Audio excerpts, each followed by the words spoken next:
Hello guys! Welcome back po ulit dito sa ating YouTube channel, The Homebase Edit. Updated monetization alert, no? August 31, 2025 po yung deadline.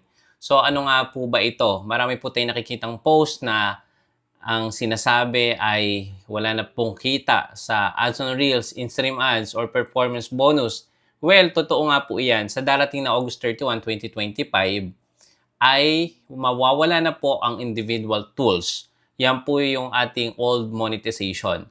So ano nga po ba yung big changes na darating this August? No? Meta just announced in-stream ads, ads on Reels, and the performance bonus program will end on August 31, 2025.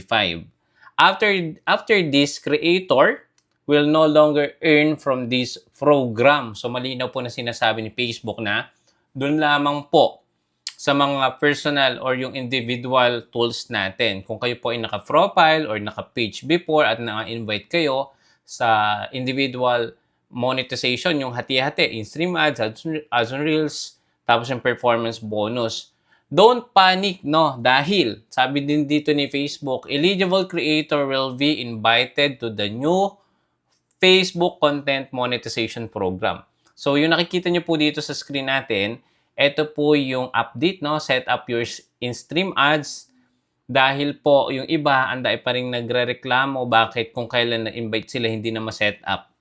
Hindi na po masi-set up yung in-stream ads dahil October pa po, huminto na po iyan.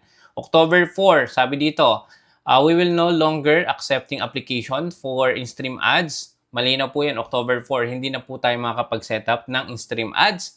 At ngayon naman po, yung performance bonus program, hindi na din. Dahil lahat po ng invited na sa individual tools before ay meron na pong nare-receive na content monetization. Ito nga po yun, sa darating po ng August 31, in-stream ads, ads on Reels, and the performance bonus program ay hindi na po magpapatuloy at mahihinto na to sa August 31. The last day of creator will be able to earn. Ang huling pagkakataon natin kumita ay August 31, 2025. Ito yung malinaw. Eligible creators will be invited to the content monetization. So, basahin pa natin yung other article dito, no? Sa may, dito sa may, earn money from more of your content, introducing Facebook new monetization program. So, no October 2 pa to, yung article na to, nung last year pa, pero ito nga pa example niyan. At na-invite na din po tayo dito, na-invite na din ako dito sa content monetization. So, paano nga ba tayo kikita dito? So, ito yung example ng pag-setup. Basic lang naman yung pag-setup natin dito. Kailangan lang natin ng supporting documents like TIN number tapos bank account na makaka-receive ng payout if ever kikita na tayo sa ating mga eligible videos. So, yan yung sample. At ito naman po yung sample kapag po meron na kayo sa inyong professional dashboard. Ayan, content monetization sa may baba. So, makikita nyo din dito yung earnings nyo per category. Like for example, sa short videos, photo, text, and stories, tapos sa long form video. So, pinagsama lang, hindi naman siya nawala. Dahil, again, no, siguro, mas okay po yung ganitong way ng monetization or payout para isahang bigayan na lang. Hindi na po siya hiwa-hiwalay. Okay. Sabi dito, what we need to know, 'di ba? Yun nga po, last earning day, August 31, 2025.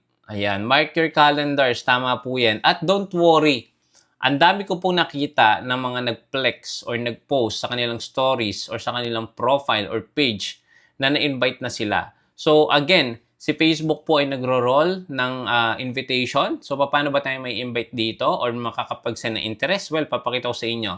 So, isa po si Sheila Brananola sa na-invite ng content monetization. Ayan po. So, invited na siya. Sabi dito, switch to our content monetization program. So, ito yung mag-notify sa inyong email at sa inyong Facebook page or Facebook profile notification. So, meron pa tayong isa dito na nakita. Shout out kay She Ding Lasan. Ayan, no? Meron na siyang content monetization. Meron pa siyang creator storefront, diba? So, ang daming na invite ngayon. Baka ikaw na yung susunod. At isa din dito si Meme Vlog na nakapag-sign up na or ready na for sign up ang kanyang content monetization. So yung new program po na Facebook content monetization, meron po yung mga incoming na detalye. So be very updated lang dito sa ating YouTube channel dahil ah, hindi ko kayo iiwanan sa pag-update sa inyo ng bagong kaganapan dito sa Facebook. So ano nga ba yung next na kailangan natin gawin? If you are eligible, you will get an invite. Okay? So kusa lang po siyang dumarating katulad po ni Meme Vlog, katulad po nung ating personal account. Kusa lang ito. So ano nga ba yung ginawa natin or ginawa nila na ginawa ko din? Nag-send lang po tayo ng interest. So madali lang po ito. Again, ilalagay ko yung link sa may comment section or sa description. I-click nyo yan at mag-send na po kayo as soon as possible ng interest ninyo. So, kailangan nyo lang guys, i-click itong form na ito. Ayan. Sabi dito, for more information on how performance-based payout work, click here. Tama ba tayo? Or pwede tayong mag-send ng dito ng interest. Wait lang guys, hanapin ko lang dito. Ayan, wait lang. Back lang natin. Or pwede kayo mag-direct mismo sa inyong profile or sa inyong page. Punta tayo dito sa ating page or sa profile. Click natin sa may ibaba yung support. Click natin yung monetization. I-click natin yung program eligibility. Click natin yung performance bonus program. And then, i-click natin itong about performance bonus program. Ayan. So, nandito na tayo. Ayan. So, dito nyo lang po i-click itong Facebook content monetization. Ayan. So, pwede na kayo guys dito mag-send ng interest. So, ano nga ba yung kailangan nating i-send kay Facebook? Kailangan nyo lang po mag-send dito ng email address na active. So, sample ito. Tapos, yung URL ng inyong page or ng profile. And then, i-click nyo lang po ito. Then, magiging ganito na siya. So, sample lang ko kayo facebook.com /, then click natin ito. Ayan, so mag-a-appear na dito. Thank you for interest in the Facebook content monetization beta. So, yun na po. Pwede na po kayong makareceive ng inyong invitation sa email or sa inyong notification. So, paano natin ma-maximize yung ating earnings or kita once na tayo ay invited na sa content monetization? So, kailangan lang natin guys mag-upload ng high quality content, no?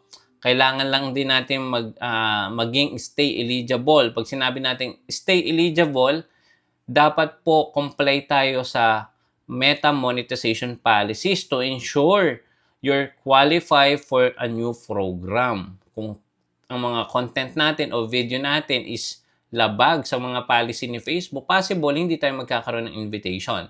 So, nakadepende din po ito sa content or video na pinopost po natin. And ito pa pinaka-importante, watch for your invite. So, saan ba natin makikita? Check your notification again and email for update from Meta. At syempre, meron tayong official details. Ilalagay ko dyan sa may comment section para po mabasa ninyo at pag-aralan nyo or makita nyo kung paano nga ba yung mga dapat natin gawin bago tayo ma-invite dito sa bagong content monetization. So, again, totoo po na mawawala na yung mga individual tools at wala na pong kita doon dahil nandito na po yan sa content monetization. So, yun lang muna for now, guys. Maraming salamat. At kung nakatulong tong video na to, don't forget to subscribe. Click the bell icon para sa mga susunod na update dito kay Facebook nung manonotify po kayo kagad. See you again sa next video. Bye!